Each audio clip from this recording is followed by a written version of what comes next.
can't believe I'm regretting not watching more isekai anime. How the heck do I get back to the real world? Oh.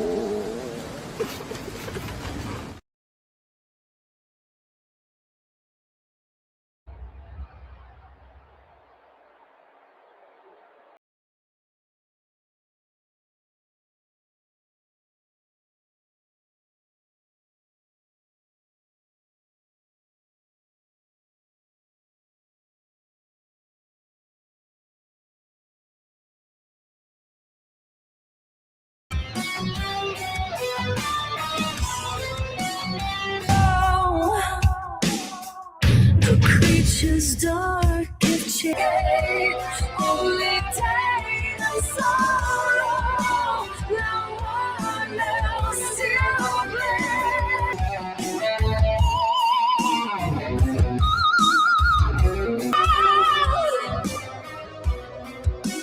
No one else to blame.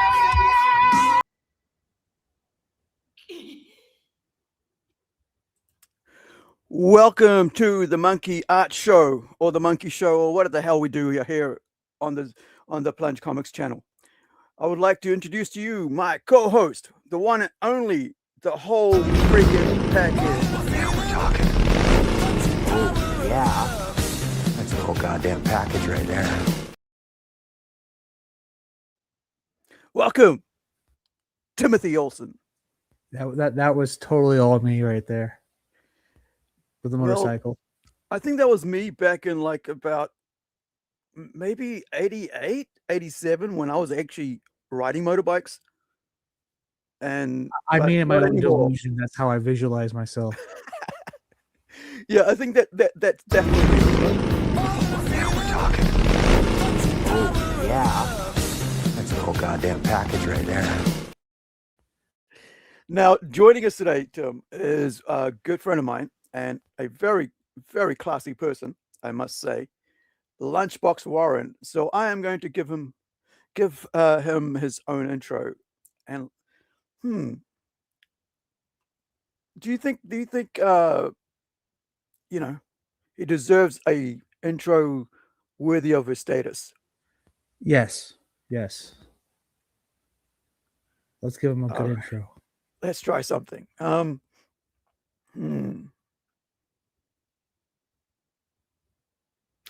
I'm kind of lost here because I think it's this one. Where's that woman? She made a rather hasty exit in that direction. To where, though? I'm unsure.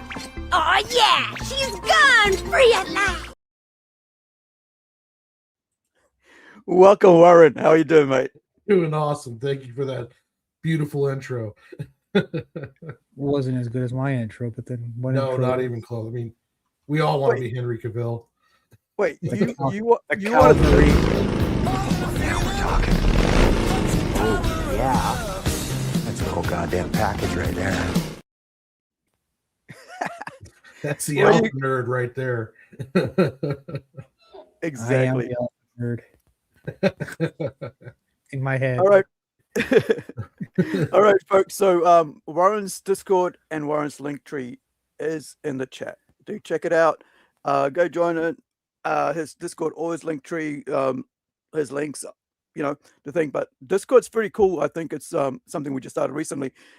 It's you get to show people what you're doing as you do it, and streaming, and then you stream as well, right, Warren?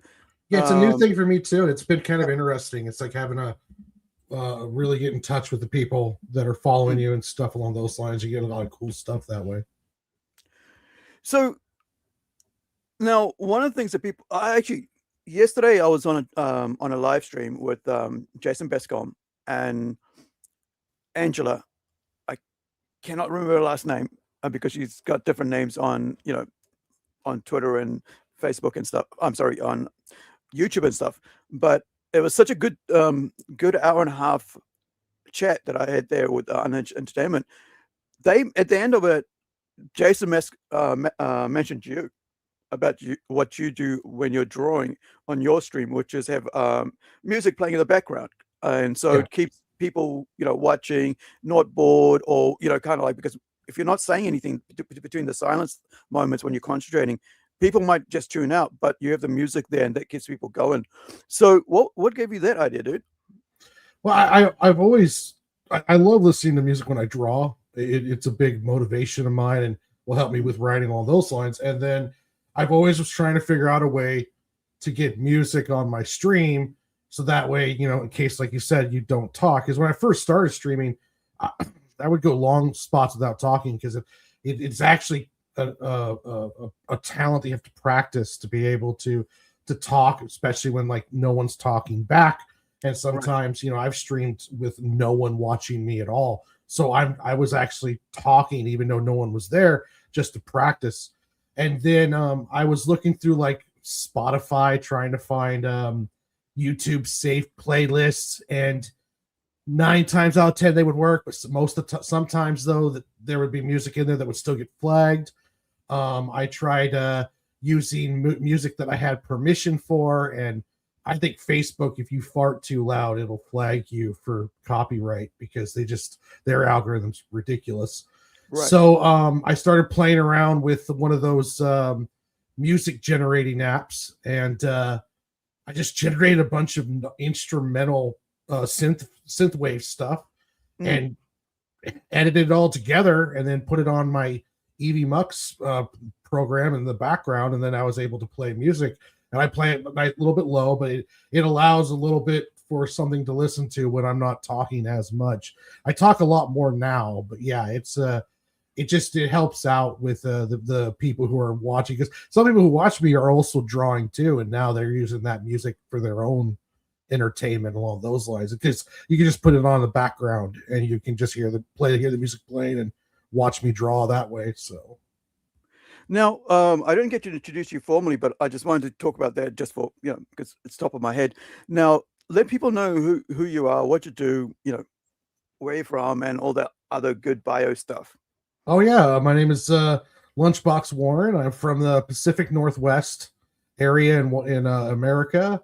I am the artist, writer, creator of the Adventures of Sig and Joe that's now issues 1 through 4 are on Global Comics. I've been drawing my whole life, but I've been working on making comic books since 2016, when I quit my job and I wanted to start doing this full time. I originally quit my job to make short films, but that didn't really work out because it requires too many people, and I just couldn't so I decided to do something that I could just do on my own. I've always been a big fan of comic books, and it's always been kind of a dream, but I never took the step to make them. And then I just said, you know what? I'm not getting any younger.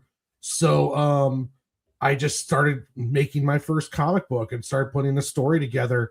And 10 years later and 226 pages of Sig and Joe, I've got the first arc done. I've done multiple anthology submissions, a couple of Travis Gibbs Cthulhu books. I've been in a few Antarctic Press anthologies, and I've done a one-shots and stuff along those lines. And now it's the only thing that I want to do is make comic books. But it started off as just, let me try to make this one issue and see if I can do it. And then now I'm working on my second book, and preparing, once I get that done, to go back and do another arc of Sig and Joe. All right, that sounds cool, man. I've known you for probably about going on 4 years now, because we used to hang out in this similar circles. And I moved away from that about 3 years ago, or 2.5 years ago, and just started concentrating on my comics and hanging out on other channels and so forth. But how's it been for you these past couple of years, working and away at your work and getting your work out there? In early of in late 2024, I knew that I had to concentrate on marketing, and I was in a few. When I started this, I was in a few circles. I remember I met a lot of people through Pops's network in the Madness, and then I've also had some other circles of comic book creators, and I started realizing when I started getting into marketing more and trying to get my own audience built, that I had been really kind of I had been in this this I don't know, circle jerk, if you will, where I'm making comics trying to impress other comic creators, and other comic creators usually just don't give a shit about what you're doing. So when I started working on my YouTube channel and I started branching out more away from the comic books community, is when I went from January of 2025 with 5 subs on my YouTube to having a Discord and 183 subs on my channel now. So a little bit over a year, and I've gained almost 180 followers. And I have more people now, and barely any of them make comic books. I actually have fans of what I'm doing, and I've started realizing that getting away from the community was the best thing for getting my work out there that I could have ever done. And it's sad, because I really think that we should be more of a supportive group. But now when you say, to my personal opinion, there is no such thing as an indie comic book community. It's just indie comic book creators and people who will, essentially use you. Now, I don't want to be crass, you and Mr. Olson here are good guys. I met other really good creators, but it is that kind of deal. You guys probably know yourselves, is that you can't make comic books trying to impress other comic creators. You need to make comic books for yourself and for the fans. I call it selling to the Gentiles. Yes, exactly. You have to sell to the Gentiles. You have to put stuff out there and make stuff that you want to make, and you have to make it for people who want to read it. And if they don't want to read it, then you're not making it for them, and you just keep moving forward. Well, I mean, I think you need to expose yourself to an audience that didn't think they needed comic books, but then, oh, hey, what's this, right? It takes one comic book. Exactly. It's like I want readers. I want people who are going to read my stuff, and I want people who are going to be entertained by it. And I don't really need to try to impress people who don't even take the time to read my stuff, And it's like I stopped worrying about that, and my circle has gotten extremely smaller of comic creators, and I have much more of a circle now of just people who are supportive of what I'm doing, and they're all doing their own things, and I'm supportive of their stuff as well. But it's my list of comic creating friends has gone down quite a bit since I stared doing this, And like I don't even. Oh, go ahead. It's probably gotten fun again, because the thing I was going through was that with either Comicsgate or not, it was becoming less fun. They were making it less fun. Yeah. It was a lot less fun. Exactly. And then getting away from that and going trying to do more shows and conventions and whatever, it started getting fun again. Yeah. Because I don't want to play the tribal stuff. I really don't. I don't want to be. Yeah, I don't. It's not a. I don't want to be this weird kind of team sport thing where, I have to get onto a side and I have to do all. No, I just want to make comic books, man. I just want to just want to entertain people and tell stories, And at the end of the day, none of the people that I was trying to impress or that I was fighting for or any of that other stuff, at the end of the day, none of them helped me. None of them were going to go out of their way to make sure my book gets done. None of them are going to be there for me, They'd rather have you help them and not the other way around. Yeah, exactly. I went through that like 3 years ago. That's why I left that whole community that was there. I was like, wait, nobody shares my posts. Nobody supports my Kickstarter. Nobody even shares out but I'm supposed to be, buying their product. I'm supposed to go to the shop. I'm supposed to do this. I'm supposed to have them on. And I'm like, I'm doing it because I like supporting creatives, because I'm a creative. I've been doing this sort of stuff for about 30 years to 40 years of my life, which is like promoting other people, whether they know it or not. I'm talking about them, interviewing them at my own expense and my own time when I could be doing something else. And I'm like, I did my Robot Nation Kickstarter, and I had the guy on there helping me, right? He was there to help me launch. He's going through. I was showing him everything that I was doing. Everything I was doing, and we launched it. He said, "Yeah, that's right. It's perfect. Go for it, dude." So, and then afterwards, when it failed, right, it didn't get what it wanted.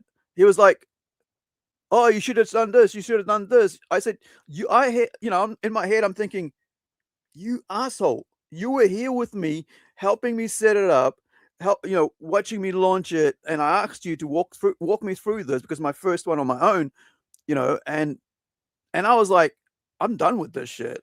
I'm out of here." That was like almost 3 years ago. I was like, I can't deal with these people who just self-serve and watch me fail, but not try to when I need their help, But they'll want me to, come and support them when they want me. And I was like, yo, I'm out here. So I was like, I just moved my whole, attitude, and I went, well, I'll just go where people like comics. If they don't like it, I'll just go somewhere else. But I think we all go through this.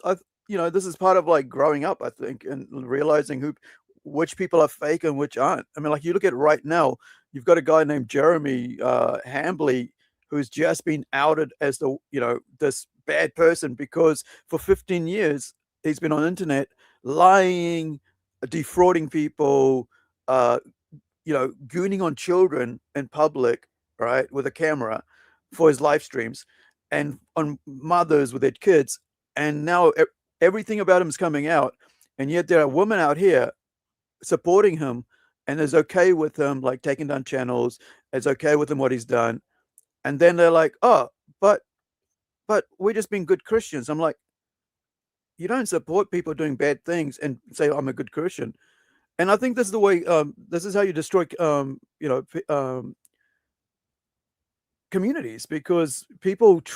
The thing about internet is people think that's like, excuse me, you can put on fake personas and it's gonna be okay. Eventually, it'll catch up on you, right?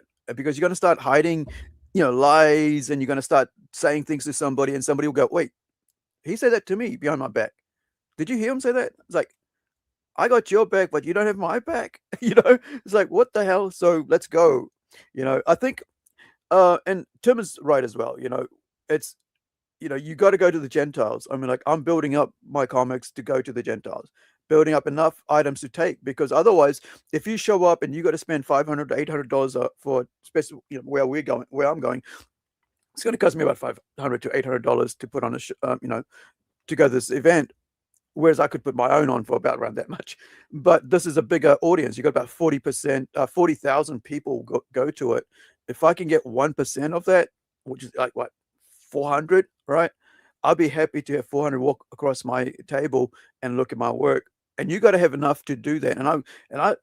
Dude, I really appreciate what you're doing, Warren, because you've built up a following around your work and the way that you've done it, because you've reached out to as many people as you can to get your work out there. Like you're saying, you got into Antarctic press with your short stories, short comics, anthology, getting into all that. That's what you got to do. Like I sent my one of my short stories that's going to be in an upcoming book soon, Behemoth, into a black and white comic in Australia. Don't know if it's ever been printed or anything, but I was like, yeah, I'm going to take a chance. It needed to be like, it was pencils, and I had my guy, my artist from Sweden, Joachim, ink it just so I could give it to this dude, so he could have 12 pages he could put into his, or 11 pages he could put into an anthology for free. It cost me nothing. It cost Joachim time. I mean, it cost me a bit of time. It cost those publishers nothing, but it gets our work out into Australia or wherever else that book goes into. And you gotta go out there and put your line out wherever you can. Tim. Now, you said you grew up. You're from the Northwest. Mm-hmm. What part? Southwest Washington, right? Living right on the Columbia River. Oregon's just a bridge right across the road from me. I'm like 30 minutes from Portland. Was it Vancouver, Washington? Yeah. Oh, I grew up Belfort, Washington. Oh, nice. Yeah, I live in Longview, which is right about 20 minutes from Vancouver, 30 from Portland, right up the free I-5 freeway there. I got an aunt that lives in Portland. Oh, nice. Small world. I know, like places like Bremerton, Silverdale, Seattle. Oh yeah. I mean, I love it out here. The problem though is we're so spread out. It's hard to get into conventions. Have you tried Emerald City? I haven't tried Emerald City yet. I don't quite have the resume to give that a shot. Plus, too, I Right. don't have the money for a table, hotel room. It's like all week long, isn't it? Yeah, it's like all week long. The tables are super expensive, and then Seattle's expensive enough on its own. And I live like 3.5 hours from Seattle, so I really couldn't drive home every night. I did a show in Port Angeles, which was really good, but Nice. it still cost me like $600 for the hotel alone. But Shit. I got to meet Per Berg, the artist from the Vatican City, or Oh, also yeah, known as yeah. Narwhal. Yeah, I got to meet Narwhal. him. Yeah, Narwhal. Narwhal's awesome. He's such a cool guy. Mm. But yeah, I'm very happy with the community that I'm building. When I do my live streams, I have anywhere from 4 to 11 people who are watching. They're Yeah. usually watching the whole time, and we're having great conversations. And one of the things I'm trying to do super hard is to be very positive the entire time. I don't do any drama content. I really detest drama marketing, and I'm staying completely away from that. Like, if you come onto my stream, we're going to be talking about comic books, making comic books. We're going to be talking about goal setting. We're going to be talking about how to get through tough times and stuff along those lines. Or we're going to be joking about movies or like that. But we're not going to be. I'm not going to be doing any EFAPs. I'm not going to be doing any of those passive aggressive Twitter posting or any of that other garbage. I just want to do positive comic book oriented content and build an audience around that in my work. So then if I ever choose to go back to Kickstarter, because right now I'm just kind of not going to do Kickstarter probably for any time this year, if ever again. I don't know if I'm ever going to use Kickstarter again, honestly. But if I do, I want to have an audience that I'm going to bring in with me if I do that kind of crowdfunding. But as of right now, I don't really think that's in my future too much.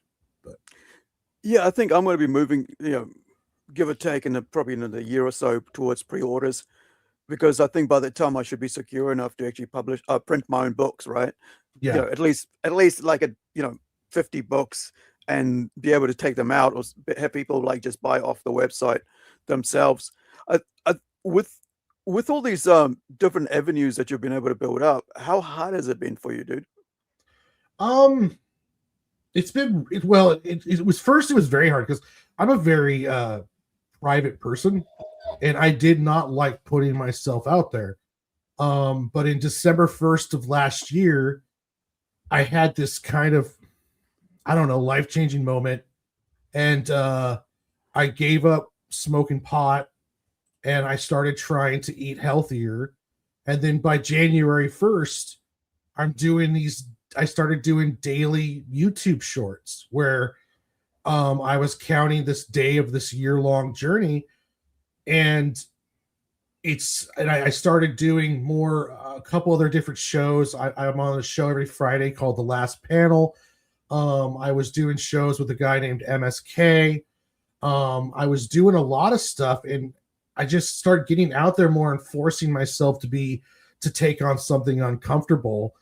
And it's very too much to my enjoyment. It's resonating with people, and it's been building from that. And it kind of took me by surprise. I didn't know it was going to happen like this, because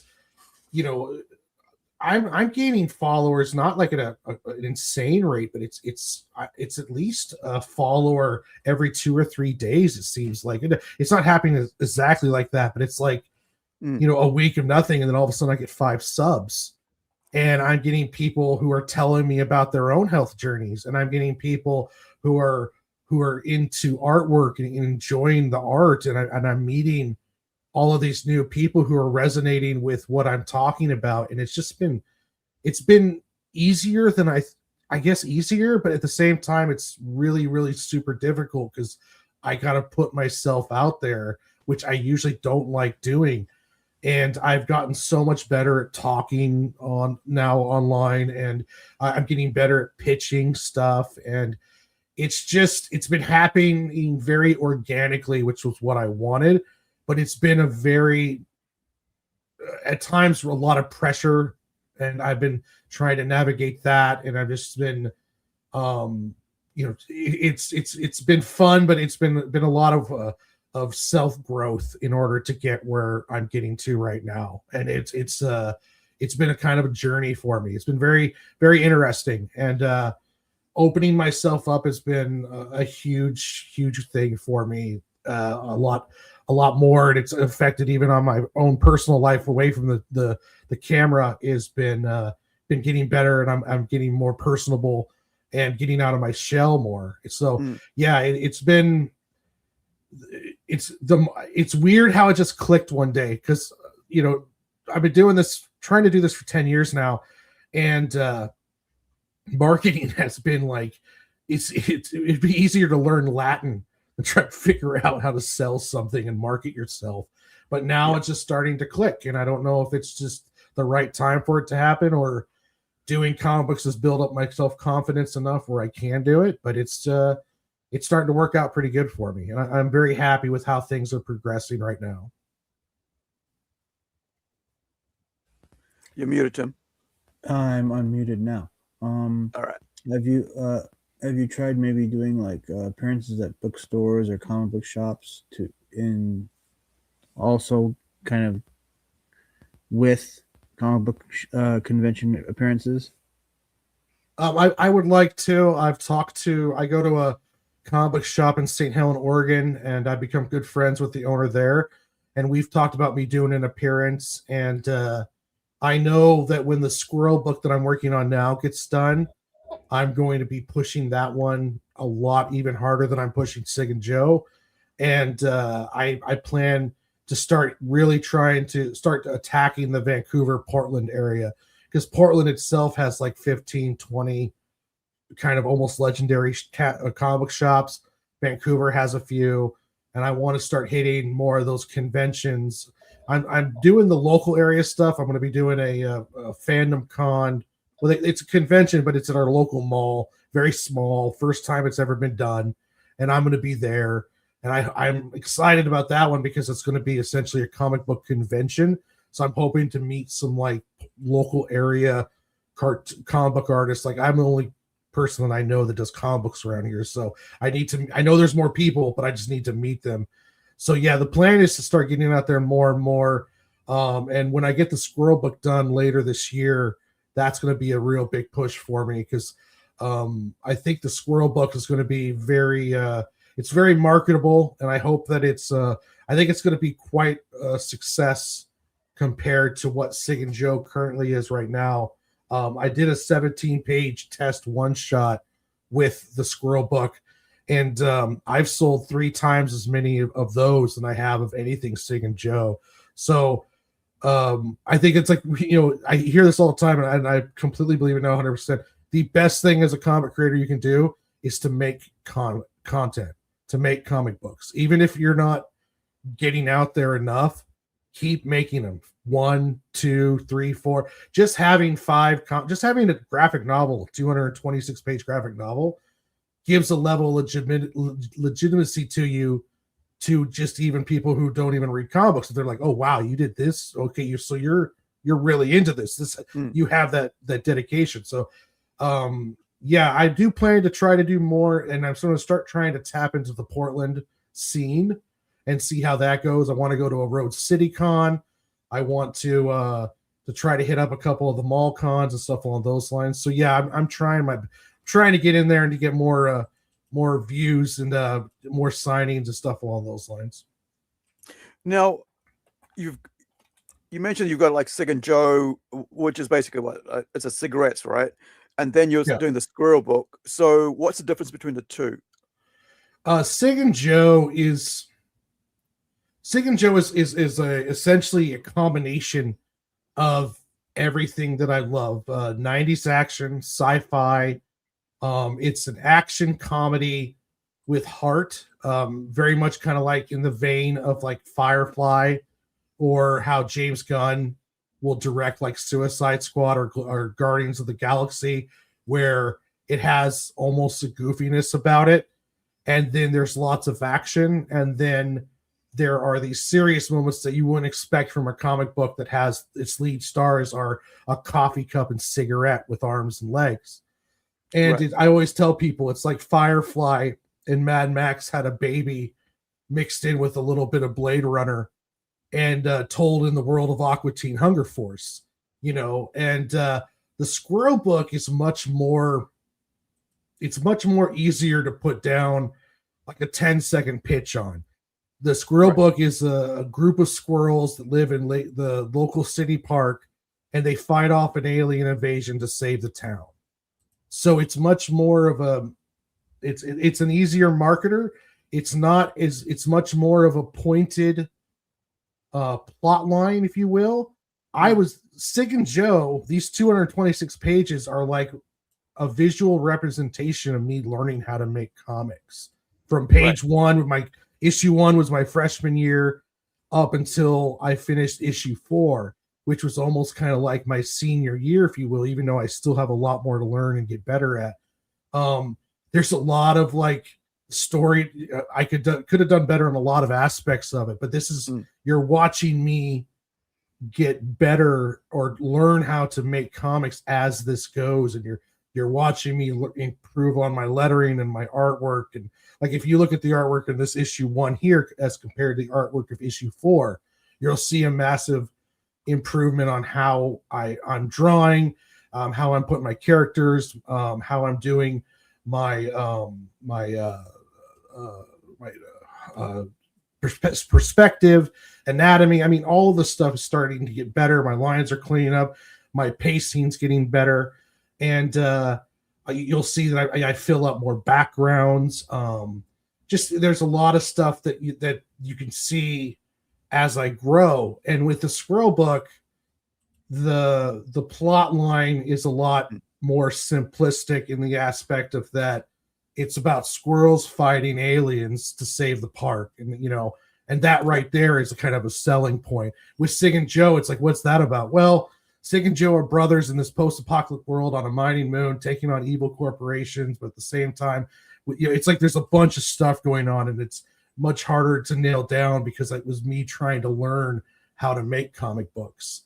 And this right here is the 17-page one-shot that I made, which was started off as just I needed a comic book for a local squirrel festival and an alien convention that was going on in my town. So I combined the two together because in our town, we love squirrels. We got squirrel bridges. We have a statue of a squirrel. We have a festival for squirrels. This is cool. So I was like, you know, the 300 or it's almost like the hand. Yeah. Tribute to the hand on Teenage Mutant Ninja Turtle and Batman has done. I don't know, that whole spear thing, like the very last part of 300 is what comes to mind. Yeah, it was very much a fun story to put down, and people resonated with it so much that I was like, well, I'm going to turn this into a full graphic novel, which I'm working on right now, about 12 pages into. Yeah. And that's the actual park at Lake Sacagawea, the city park in the middle of town.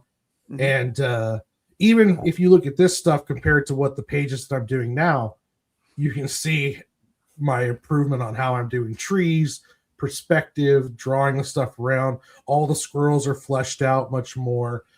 They all have personalities and roles and the whole deal. So this is cool, man. I can see your growth. You're right. From like Sig and Joe to this, you can see like there's vast changes in your line work. Like, because I'm very line work focused. That's something that when I was a teenager or whatever at art school, and like doing, because my main when I was growing up, it wasn't like drawing stuff.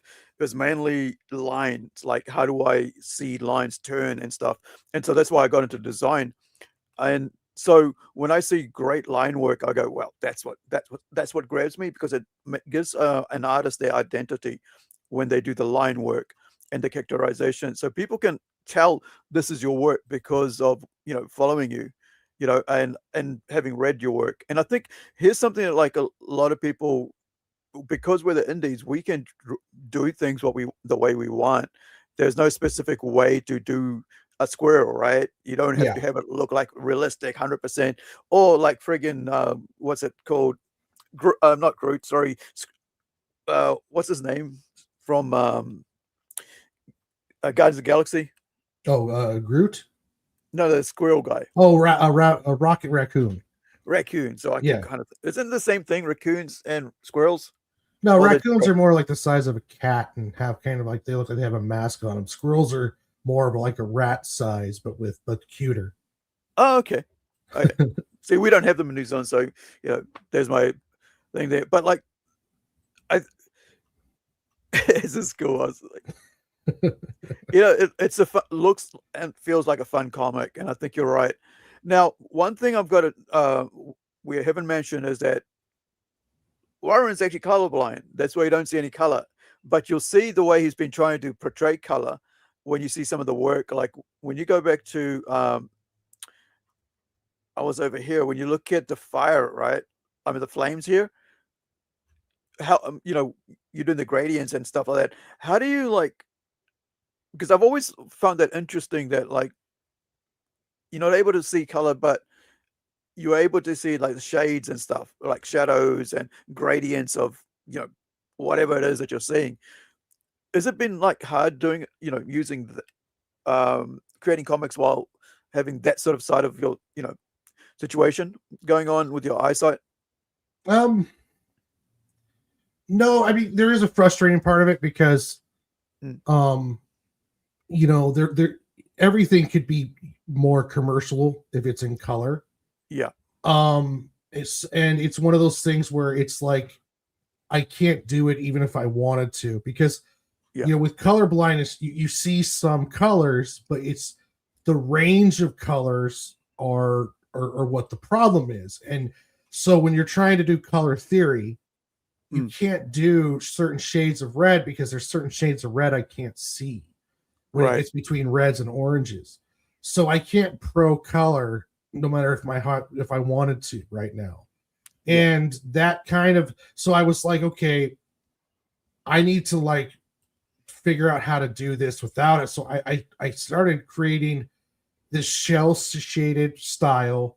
And I just wanted to like, okay, well, what looks good and what looks interesting. And I wanted, okay, so Sig and Joe don't have hair, but if the steam off the coffee cup or the smoke coming off of Sig's head is kind of like their hair, and then instead of drawing it with like ink and doing and cell shading, and I was like, well, how would it look interesting if I try to make it almost look realistic and along those lines? And there's times where it can like be kind of frustrating because I would like to be able to do stuff in color on my own, but I can't pay someone to color. I don't make enough money to have someone, pay someone $2,000 to color a comic book. So I just started developing this kind of black and gray style where I'm using all of these different shades of gray to almost look like it's a black and white television where, this looks like a color image that someone put a gray filter over kind of deal. So I just started playing around with that stuff and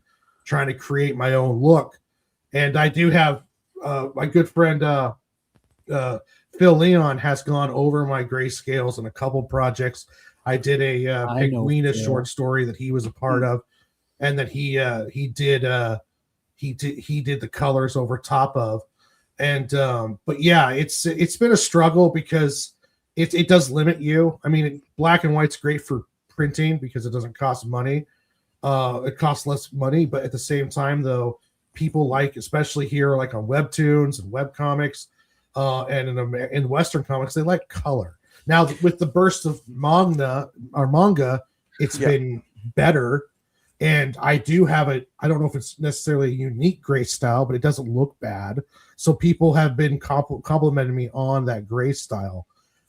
So, and pretty soon, all of Sig and Joe is going to be for free on Global Comics. I'm changing how I'm distributing that here soon. So, people will be able to read that. Kind of reminds you of Milk and Cheese. Yeah. A Milk and Cheese is a good example of that. I was always a fan. I always like it when they take silliness and then put serious storylines on it. I've always been a fan of that. Like, I used to read this old. My first thing that got me into actual comic books was that Nintendo Power Mario Brothers series, and I always imagined like, what if this was like rated R, or what if like you took Milk and Cheese and like really made it a serious dramatic story. And I've always been so that yeah, kind of comes through my work is like silliness taken seriously kind of deal. Right. I do a droids parody called Xenodicius, where it's two neighbors that hate each other have their brains put into robot bodies by great cool. aliens because they're bored. You know, Right. there's no like grand scheme. They're just bored, and so they're kind of stuck together, and they have just random adventures. That sounds awesome. Yeah. Now, I wanted to ask about like when I was looking at what was I just looking at just before? Was it the heist? Yeah. So there was these characters here that I thought was quite cool, and I was going to ask you about how you come up with these designs, right? So give me 1 second. It's on this one. Oh, This this looks cool, man. I was like, how did you decide to draw this character? it was. I wanted to make a vulture, and I gave it like at the same time. I'm like, okay, I want to make this kind of alien vulture looking thing that's huge, like as big as a plane. And, I kind of went off with like a mix between the vultures on the old Looney Tunes cartoons and Tweety Bird. And I just created this huge, like, headed, like, there's no way that neck is going to support that in real life. But I just thought it looked really cool. Like, sometimes my decisions are just like, okay, what's going to look badass? I don't care if it actually works or not, but if it looks fun and I don't mind and I want to draw it, and there's some cool stuff I could do with it, then I'll do it. And that's where I came up with these big headed vulture things. I think I just called them, what were they called? Like canyon vultures or something like that. And yeah, kind of like mutated Tweety birds, vultures. They look cool, man. I think you should do some stickers of that. It's just like they just look fun. It's you know, it's one of those ones like oh gosh, is it the Muppet Show with the vultures up on the? Is it the vultures in Muppet Show or is that in Sesame Street? Because I remember there would be like those two guys who'd always moan, but then there was like this another interpretation where they look like vultures. And I can't remember yeah. what show that's from. Yeah. But yeah, I thought that was really cool, man. Just the design of it. It's almost like a, you know, I don't know, it's like cute, but also horrible, but also cute. You know, Yeah. that balance of it all. So now that you've got the squirrel, how the squirrel saved Longview, right? What's the actual? Is that the series you're going to call it, or is it going to be something a bit more, you know, elaborate title for the series? I thought about changing it to like just something more like how the squirrels saved my town, but I think I want to keep it as in Longview, because the name just works. This one shot, it went over real well, not only in Longview, of course, but everywhere else I showed it, just because I don't know, there's something about the idea when I tell them it's squirrels fighting off an alien invasion. That just gets instant grins, and people are just like, yeah, I want to read this. This sounds so cool, from kids up to adults. So I want to keep it personal to Longview. Like the pages that I've drawn for the news story, I've had like the first page is a shot of the Rainier Longview Bridge that goes across the Columbia River. The second page has the Monticello Hotel, which is a old school hotel that we have right in the middle of town. I've taken a bunch of pictures from around town, and there's actual spots where, like, when you get done reading the new graphic novel, you'll be able to go around Longview and find spots that I put in the book that are in the town. And I just wanted to keep it kind of personal, because you know it could be anyone's town, but you know it's like this is part of Longview, and I wanted that to keep that. And it is like I tell people, it's like, you know, imagine 300 mixed with Independence Day, but the Spartans are squirrels and the Persians are insectoid aliens invading, Right. you know, like little squirrel-sized aliens invading. And there's all sorts of little nods in there. I have one squirrel that's kind of like my nod to Guts of Berserk. They're riding ducks around like flying horses. One squirrel has a goose that I'm going to kind of draw almost like a dragon in the way it acts and moves. And yeah, it's going to be it's going to be a real fun ride. I put a lot of time into like when I first did Sig and Joe, I just started making pages. I had no character sheets. I had an idea of the plot, and I was writing it and figuring stuff out as I was drawing pages. And it was very, very painful to do it that way. With the Squirrel book, I finished the script. I have the dialogue figured out. I've done layouts. I've done character designs on all of the major characters. There's a queen insectoid that I did a picture of, her elites, the drones. I've done weapons. I've done vehicles, the technology. I figured all this stuff out beforehand because I realized doing the painful process of making mistakes with Sig and Joe was that, you know, it's the reason why that's important to do all that stuff is because it saves you so much trouble. When you're making pages, you don't want to find out on page 20 that this character is supposed to have a certain kind of deal on his belt and you forgot it, or you're drawing his axe differently from page 20 than it was on page 3, and you don't want to be spending time breaking your work rhythm trying to design a character's look when you should be working on getting your pages done. So I've been done a lot more pre-work. The Squirrel book is kind of taking all of the lessons from all of my previous work and getting it ready for the next deal. I mean, it's going to look 10 times better than the 17-page one-shot on here because this was done in I did this in a little over a month. I had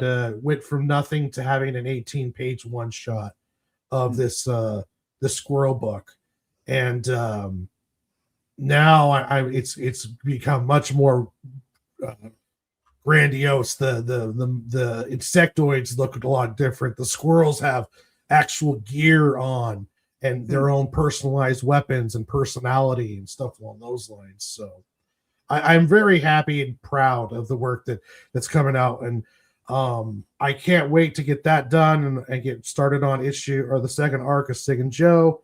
And I recently got hit with another story idea that I'm developing. So yeah, it's like Tim said, I'm having a lot of fun right now making comic books, you know.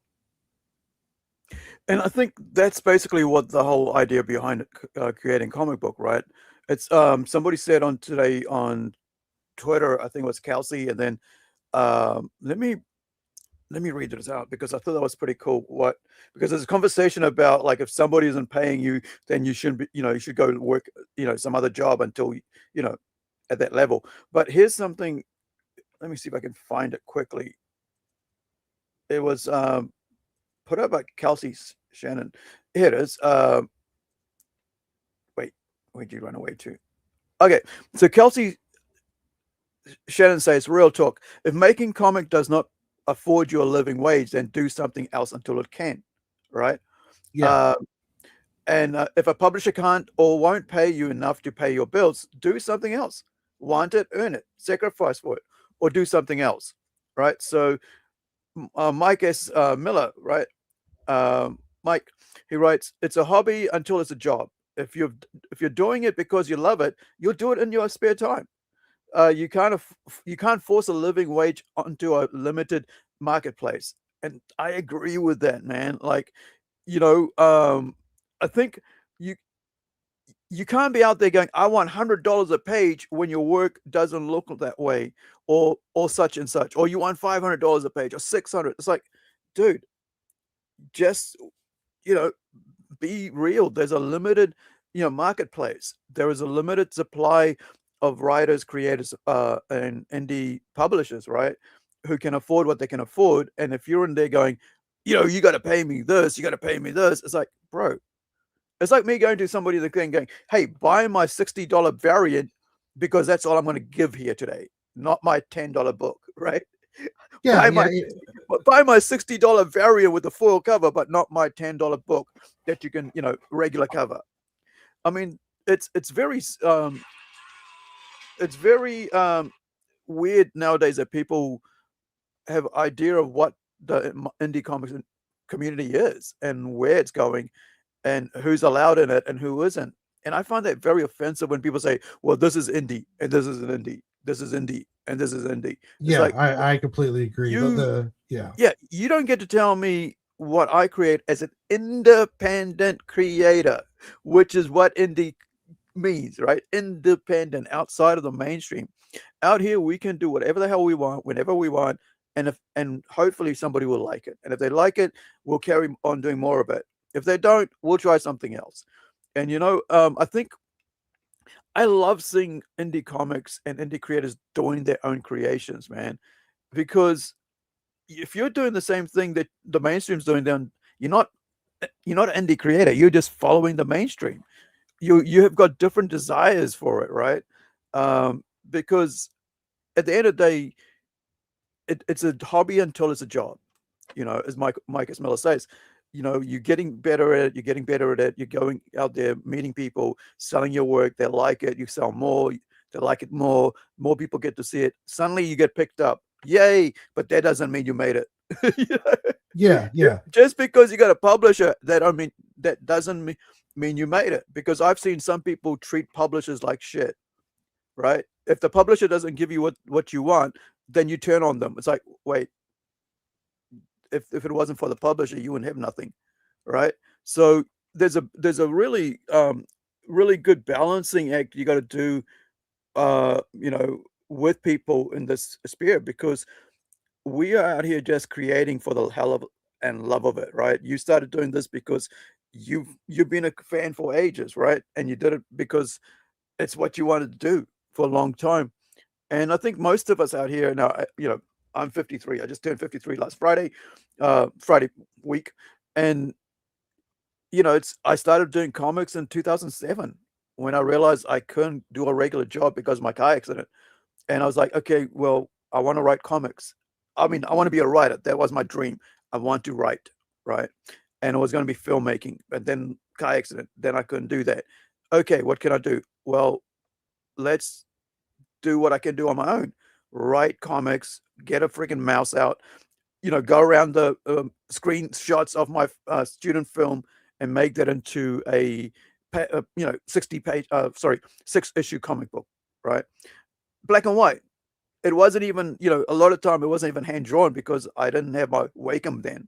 It took me about 2 years later when I realized, oh, I could do this with a Wacom. Trace around the characters, that was on the film. But that's indie as well, because you're just doing what you can and the ability that you have that you can. And now I get to work with artists, and you get to work with cover artists, and coloring your covers so that people can see, yeah, this is what these characters look like when they're in color. But we used to freaking black and white for a long time. I grew up reading 2000 AD, which had like about 2-3 pages, maybe 8 pages of color, but the rest were black and white. This is like sci-fi epics that are now like household names. Judge Dredd, Rogue Trooper movies about to come out, right? Judge Death, Strontium Dog, ABC Warriors. These were all black and white comics back in the day, and some of them still are. I'll admit, Timothy's enemy has showed up. Everybody, Lesmet Films. The enemy is here. The Duvik is here, everybody. Duvik is here. He's in the chat. He is here. Look. Are you going to answer him?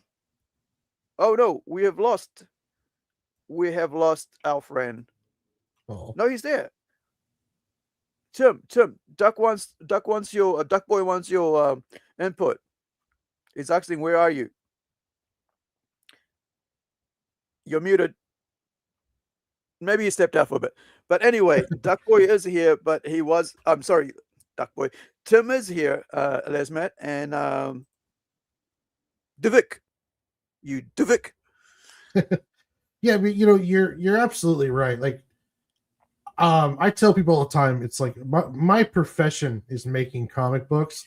I make money doing estate sales and working a daytime job. I don't, people will say, well, if you don't make money at it, you're a hobbyist.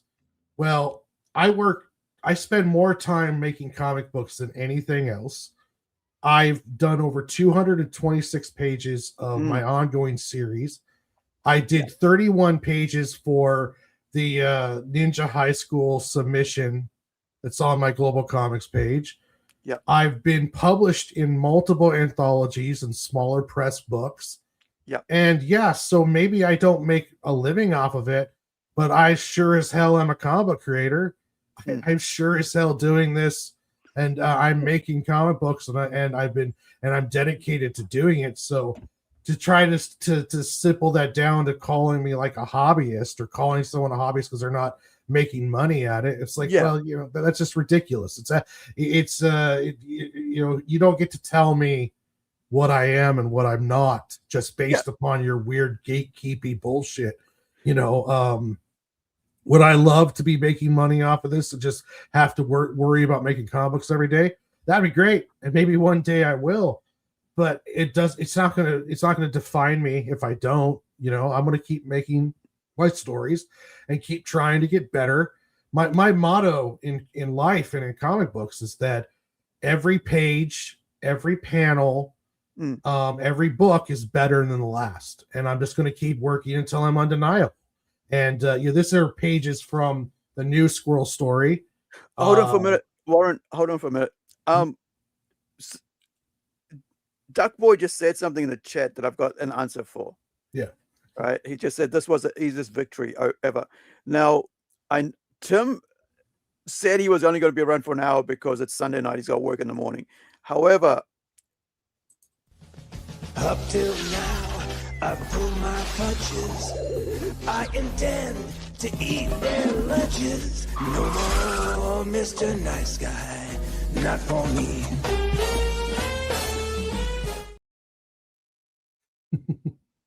I think that was duck legs there, duck drumsticks. So yeah, there you go. You got it, Divik. So yeah, like, I mean, this is like, it's kind of elitism, isn't it? Like, okay, hobby, you get to be an art, get to be a comic book creator. You don't, because you're not getting the money from it. The fact is that you're creating something every day means that you're a creator. Yeah, right? exactly. If you're making a comic book, you're a comic book creator. It's that simple. And there are people who just say they're comic book creators, but they're not actually doing anything, right? Oh, I did something 10 years ago or 25 years ago. Yeah. Or, but you, I, and Tim, we basically do this all the time, every day that we get to. He's a writer. I'm a writer, editor, publisher, freaking creator, letterer and color flatter. So whenever I'm not on stream, I'm either trying to have a downtime or I'm working on a comic book. So it's not really that much of a hobbyist thing because it's what you do. It's part of you, and you're doing it all the time anyway, and it's what you love. And it's more than just a hobby, because once you get published, people then go, "Oh, you're published now, so you matter." It's like, yeah, but I've been working all this time for since 2007, and you've been working on this for 10 years, right? Yeah, and it's I remember there was a great interview with back in the day, Matchbox 21 was their big name. I think they hit big on a big album, and they're like, "So how does it feel to be an overnight success?" And the guy's like, "We're not an overnight success. We've been doing this for years." Yeah. And it's like, if I do a story where people start resonating with it, like if you look at Bone, have you ever read that? I mean, that comic book, it was completely finished, I believe, before he ever hit massive with it, with the Scholastic publisher deal. So who knows what's going to hit big, and there's hundreds and thousands of bad pages behind the good ones. And how do you get to the good ones? Is you make about 1,000 bad ones, and then you just keep learning from it, and you keep growing, and you just keep getting more and more learning from your mistakes and being honest with yourself and just getting better and just keep creating. And that's the problem I have with like the community is there's a lot of like these insecure narcissist types that have to feel like they do all these kind of gatekeeping, and we both ran into many of them. Yeah. Yeah. You know. Oh yeah, we're not going to talk about manga here, right? Manga is our competition, right? We're not going to talk about manga. We're not going to do manga. And now, a couple of weeks ago, I was watching a stream. It's like, oh yeah, we're going to make our comic into manga, and that's where we're heading with this, so more people read it. I'm like, I was saying this 3 years ago to you guys that stop putting down manga readers, because people who also read comics also read manga. And people manga and comics are the same exact thing. Just one is done in Japan and has a different set of deals just based on tradition.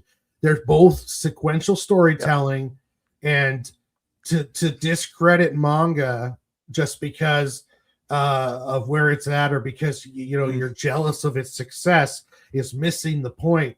We should be celebrating manga and learning what we can from it to try to capture that audience. Yeah, that's what I try to keep telling them, because like I was, I had a comic shop and I learned from what was, from inside the beast. When you're selling to people, you get like 100, 200 different whatever customers come in and they tell you what they want. You don't tell them what they need. They tell you what you want and you supply them. I had people come up with like, oh, I want this box set. I'm like, $250? Yeah, it's a box set about manga about these guys creating a manga. I'm like, what? Yeah, can you get that? I go, sure, let me look. And $200, $250, bro. I ordered it, gone. Like that. And and people, you gotta give people what they want, not what you think they want, because I mean, sure, there's a percentage of where you go, I'm creating this, here it is, what do you guys think? And you just tell your story, and then if you find out that they like certain story, then you go with that, but you still do your own story, right? You don't try to do everything what they want. So we're talking about like how the hypocrisy, and you said Matchbox 20, right? So I love this song by Tool. This is one of my favorite songs. It's called Hooker with a Penis, right? And so there's a line in here goes, all you know about me is what I sold you. Dumb fuck, I sold out long before you could ever heard my name. I sold my soul to make a record, dipshit, and then you bought it, right? Yeah. So doing this for a while. I've been trying to do comics since 2007, had a kayak in 2006, couldn't get into filmmaking because of that. But, and then had to segue to, okay, I always wanted to be a writer. Now we're doing comics, and then had a brain injury, head injury, concussion, made me forget about what I was doing. And then opened a shop, and then did 5 years of friggin' conventions. But all that time, I was still writing. When you're a creator, you're still creating. I've got friggin' files and files and folders full of work that I got to put in like different years, because, I don't even have time to. I don't think most of them will ever be made. But I think the thing is, you just got to do what you got to do, man. Because if you're a creator, you're just creating.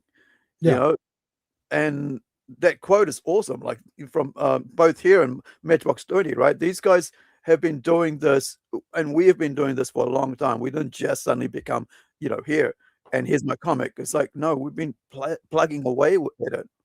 So now, guys, the links are in the chat for the Discord, for the Global Comics. Also for up here, we have got the Linktree. If I can get to it, right? Do jump in there, because unlike some people, our Discords are free, right? Yeah. So I've noticed that some people actually, if you want to join their Discord, you got to pay to join it, like a membership thing.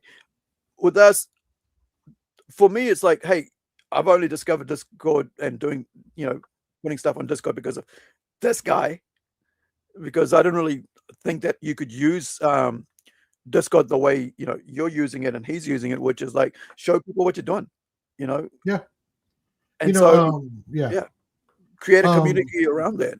Yeah, and with like with Global Comics, I'm going to put all my stuff on Global Comics, and I'm about to make Sig and Joe free, and then I soon here I'm going to turn Sig and Joe into a web comic where I'm going to go through and break apart the panels and pages and turn it into the scroll. All right, so you're webcomic gonna do format. that. Cool, Yeah, man. I'm no Yeah. longer going to print Sig and Joe until I have an audience that wants Yeah. me to print it, because the printing prices have just got to ridiculous. The shipping prices are ridiculous. Yeah. And I don't need to be sitting around with 30 graphic novels that no one's asking for. I would much rather put this out on multiple different formats, like in a webcomic form, and allow people to build that audience for it. So that's my plan, is to turn Sig and Joe into a webcomic, which I started off on Webtoons. And it's kind of funny, 10 years later, I'm going back to it. But that's the plan. Is Global Comics is going to be, and I don't care if people read it for free on there and never buy it. I just want people to read the work. And if somebody likes it a lot, then they'll go to my website and they'll buy it, when I get the website up by the end of the year. That's kind of the plan. Is I want people to see this stuff. I don't want to try to sell them overpriced things. I want them to be able to enjoy it. And then hopefully if they enjoy it a lot, they'll come and buy it on another format. But I don't know if you've been to Comics Wellspring. I don't know who you use to print, but Comics Wellspring has shot up an insane amount. Like, I printed 20 graphic novels in March, at the end of March, and they were $11 a piece. I looked to quote to get 30 printed, and it was $17 a piece on Global Comics to get 30 graphic novels printed. I'd have to print like 200 of them to get them back down to $11. And it's just got to the point where I'm not going to ask someone $45 to read my comic book. I just can't do it. I don't, it doesn't feel ethically right. And it's just, I don't think people are going to pay it. Like, I don't know if I would pay it. I mean, I want people to read this stuff. I want to get it out there. So I have no problem giving it away on Global Comics. Well, the thing is, like, the way I would think that it would work better is if we go back to newsprint, right? No, if you're doing graphic novels, so your pages are newsprint inside, color or black or white, but then you've got your card box, your what's called like bind, your card bound, square bound cover of your graphic novel, but the inside is newsprint. People don't, I think. Look, most of these books we do end up in containers, right? They either get read once or they never get read, and they end up in containers as collector items. However, it would be better if people, read them. And so, because a lot of time people just buy the covers because they like the cover art. And I'm like, I would love for you to just buy lots and lots of PDFs and, or PDF, digital versions, right? And that's the same reason, because we want people to read them. And that's why, like, we've got our stuff on, the Tortoise on Webtoons, but we also are doing the print version of that, so it's, you get an option. The more option you give to people, the more easier they're able to, the more likely they see it somewhere. Or if you don't give them the options, then they'll like, well, I can't afford it. That's it. I can't back you. So I think going forward, the landscape is changing when it comes to the indie community and the way indie independent backers see comic books now and how to support them, because certain people have destroyed the whole trust in supporting indie creators and independent creators with comics books and crowdfunding. So the only other way you can do it is create your own communities and do prepay, right? Prepay created books. Like, have your books already printed up and go, right, come, here it is, go, just go to the website and it'll get sent out to you from such and such person. Yeah, pay the money and in 10 days it'll be in your hands. Right. Sadly, Timothy's, I think he's zoned out because he said he was going to be. So otherwise, Tim is doing the same thing. His books are on Amazon, right? Your books are on Global Comics. so you can read them there. And I think whatever way we can get people to read our books is only going to be better for us as creators, because the whole point of creating something is to have people see it, read it, listen to it, right? Yeah. So let me remove that. And as we finish up here, Warren, is there anything you want to say, as as your final words? You know, the most important thing I can embark on anybody is that if you make comic books, you are a comic creator, and don't let anyone tell you any differently. And the most important thing you can do as a comic creator is to create comic books and build a catalog. The more comic books you have, the more stuff that you've got to show people, that when that person does discover you, it's not just one book that you've been pushing for 3 years. You have 5 books to show that they could go through and look at. And to do that, you're going to have to do this for the love. And if you don't have the love to do this, and if you don't want to create it, and you're just going to be doing this because you think you're going to get famous and it's going to be awesome and all this other stuff, it's just, no, you've got to do this for the love. And don't let anyone ever tell you that you're not a creator. Don't allow the gatekeepers of the community. And one of the hardest lessons I had to learn was that the other comic book creators are not who you should be working for. You should be working for your audience. Work for your readers, work for your supporters, and give them that entertainment and give them that time. If you follow my Linktree, you can find my YouTube. I'm on there damn near every day doing something, a daily health update, a live stream. I'm currently live streaming the entire process of making my current comic book. And I'll be doing that in the future for all my other books. So I'm very accessible. Email me if you want to ask me questions. I love helping people with art. I love talking to people about comic books. And I'm very accessible that way. And all I want to do is just have fun and make comic books. And I want other people to have fun with my comic books and have fun making their own stuff. So find me on YouTube for mostly. I'm on Facebook. I'm on Twitter, Discord. I mean, I'm all over the place now, and I'm just trying to expand and get better. And come in and enjoy the ride and join the community, because all we're going to be doing is growing and being positive and making fun stuff, All right, guys, that's us for today for the Monkey Show. Thank you for joining us. We'll get you in the next one. Thank you for my co-host, Tim, who's got work early in the morning, for hanging out with us and adding his awesome input in, despite the fact that the duck always wants victory against our Tim. But he can suck it. Now, thank you, Warren, and everybody else. You got thank you for having me on, man. Thank you. Cheers, dude. It was fun. And it's good to talk to you again and talk about what we're doing and what you're doing, especially. It looks like fun, man. I do think that the squirrel book looks like it's going to be a hit.